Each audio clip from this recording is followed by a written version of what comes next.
I just want to do a quick tutorial on how to cut vinyl on the Curio. So I have my design. Go up here to send.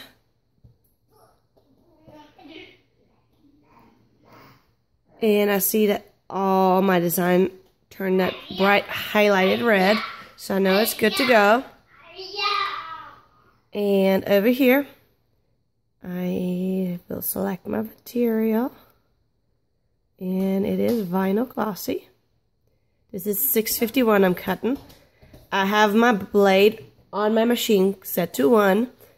Speed is 5. Force, it all looks good. I will put the overcut on just because, oh, I see I'm not plugged in. Hang on, let me. Alright, now we're ready to go. I will click the send button. And over here, I have all my platforms. I have the vinyl. I tape it down because my mat is old and it's not very sticky. Again, as I said, my blade I have to set manually to 1 on here because it is a Curio and not the Cameo 3 with the auto blade. And that's basically it. Thanks for watching.